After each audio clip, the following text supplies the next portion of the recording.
dans une nouvelle vidéo sur le pluriel des noms et adjectifs. Alors, on avait vu le tableau ici avec les 4 cas possibles, soit qu'il ne change pas, soit qu'il prend S, soit qu'il prenne X, ou soit les mots se terminent par AL, les mots se terminant par AL font leur pluriel en OAUX. Alors, on va s'intéresser aujourd'hui à cette règle-ci. Donc, des rails, donc les mots qui se terminent par AI, ils prennent S, comme la règle générale.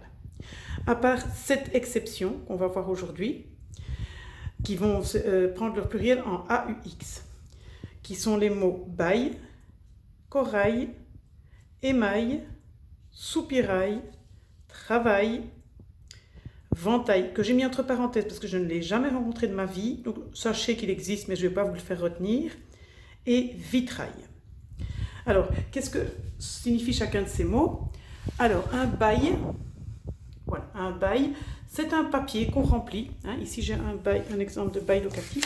C'est un papier qu'on remplit quand on loue un appartement ou quand on loue un commerce. Et il y a toutes les clauses qui sont dedans. Donc ça s'appelle un bail. Voilà, avec plein de clauses dedans. Ça, c'est un bail. Et le pluriel de ce bail, ce sont des baux. Alors, le travail, par exemple, ici, si vous écrivez vos petits devoirs dans le journal de classe, on va dire que c'est le travail à faire pour demain. Ça, c'est le travail scolaire. Alors, le travail, bien sûr, il y a plein d'autres travaux. Il y a des travaux, des gros travaux, des travaux de construction, de réparation, etc. Alors, l'émail, c'est une substance qui... Donc ici, on disait que, j'espère que vous reconnaissez que c'est un vase, et dessus, il y a des décorations avec des couleurs, et avec un espèce de vernis qui le protège. Ça, c'est un vase en émail. Alors, j'ai un petit objet ici que j'ai reçu, qui est, voilà, un petit objet qui est en émail. Voilà, ça c'est l'émail. Alors, on dit un émail des émaux. Ensuite, vous avez le mot vitrail. Alors, un vitrail, c'est donc une vitre. Les morceaux de vitre sont colorés et ils sont séparés les uns des autres par des petits traits noirs, comme ça, qui est du plomb, en fait. Alors, ici, j'ai... non, je ne mets pas ici. Ici, pardon. Voici, ici, un exemple de vitrail. C'est une grande vitre qui est composée de plaques de verre colorées. Alors, on trouve ça souvent dans les églises ou dans les cathédrales.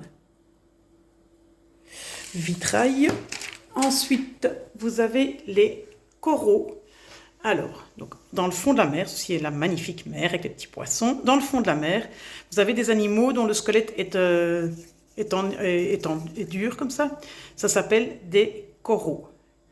Alors, les coraux, voilà, vous en avez un petit dessin ici, mais je vous suggère d'aller voir sur Internet, vous verrez vraiment, parce que c'est magnifique, il y a des magnifiques coraux de toutes les couleurs. Voilà. Et un soupirail. Alors, dans une maison, là, vous avez la porte, vous avez les fenêtres, et vous avez souvent un petit trou ici qui donne dans la cave. Alors ça, c'est un soupirail. Alors, j'ai appris en préparant cette petite leçon que ça vient du verbe soupirer. Comme si ça permettait à la maison de soupirer, donc de sortir de l'air ou de rentrer de l'air. Donc je trouvais ça intéressant.